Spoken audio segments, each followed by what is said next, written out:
जय माँ। श्री श्री माँ आनंदमयी, भाग 4, पृष्ठ संख्या 290 से सुन रहा हूँ।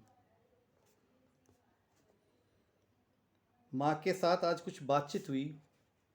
एक सज्जन ने प्रश्न किया, प्रार्थना से प्रारब्ध क्षय होता है या नहीं? माँ, जिससे प्रारब्ध क्षय होता है ऐसी प्रार्थना प्रकट होना कठिन है। प्रारब्ध क्षय करना सबसे कठिन है। प्रश्न, किसी महात्मा की अस्वाभाविक मृत्यु हुई है, इससे उनकी अपमृत्यु का फल होगा या नहीं? जिसे ज्ञान प्राप्त हो गया है, क्या उसे भी प्रारब्ध भोगना पड़ेगा? माँ, कोई कोई कहता है कि ज्ञानियों को भी प्रारब्ध भोगना पड़ता है।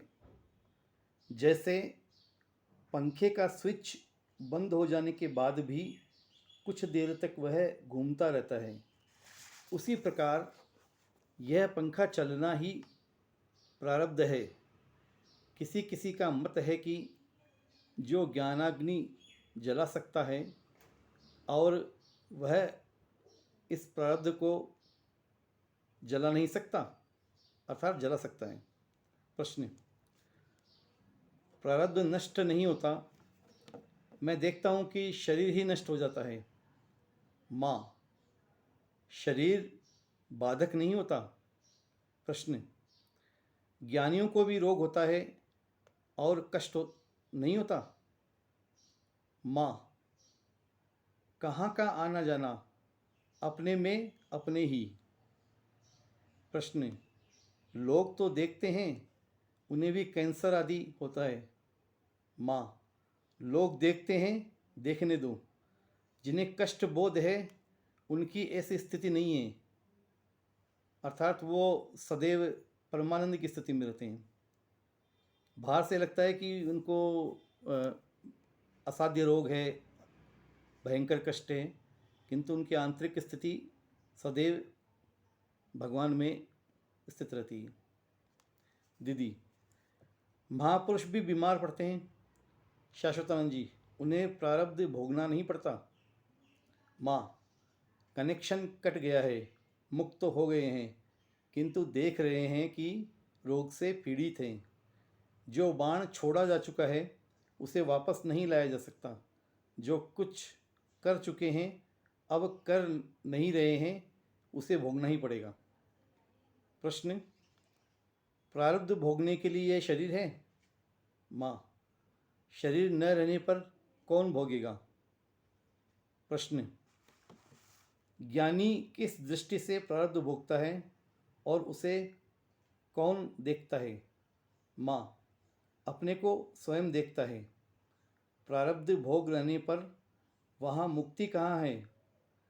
प्रश्न, स्वप्न की अच्छी खराब क्रियाएं होती हैं? माँ, स्वप्न में किसी को मारने के बाद जब जागते हैं तो देखते हैं कि कहीं कुछ नहीं, यह सब दृश्य स्वप्न है। तुम भी नहीं, वह भी नहीं। जो देखते हो वही स्वप्न में आता है। तुम ही तो सर्वत्र हो। स्वप्न में सब कुछ तुम्हारा है और जागृत अवस्था में भी सब है। स्थूल सूक्ष्म अनंत शरीर तुम्हारा ही है। अनंत और शांत एक ही है।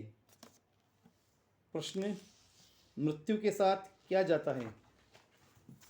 माँ, वासना कामना सहित तुम्हारा यह सूक्ष्म शरीर जैसे फूलों का वास आता जाता है, सुगंध, तुम्हारा ही जन्म मृत्यु, फिर जन्म मृत्यु कुछ भी नहीं है।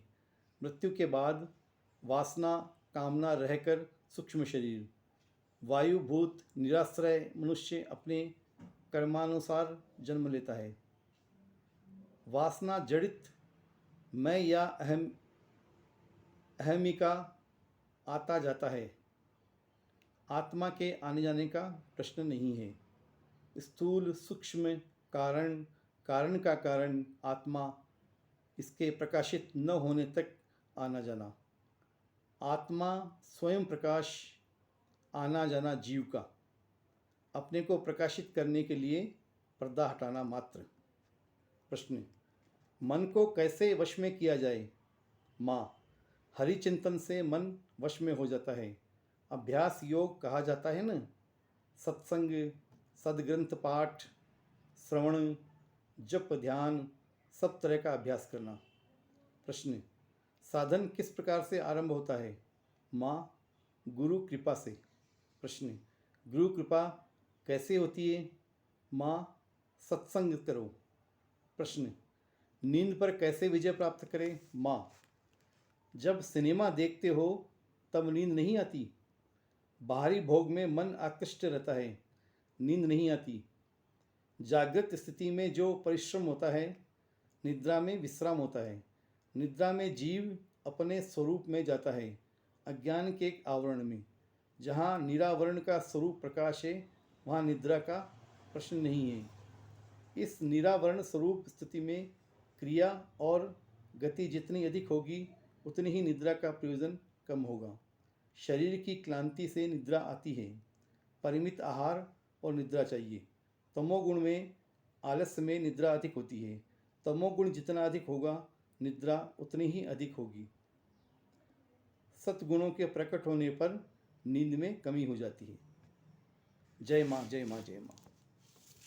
ये पंचम खंड है श्री श्री महानंदमयी गुरुप्रिया दीदी द्वारा लिखित।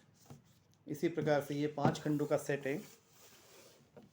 इसका वास्तविक लागत 2000 रुपये है, किंतु मूल्य केवल 500 रुपये रखा गया है पूरे सेट का। प्रत्येक खंड का मात्र 100 रुपये। यह एक स्वर्ण अवसर है। जो इच्छुक हैं वो मंगवा सकते हैं। प्रज्ञा साधना आध्यात्मिक पुस्तक केंद्र, जयपुर से। मोबाइल नंबर है 98 295 477 73, 9829547773। जय माँ, जय माँ, जय माँ।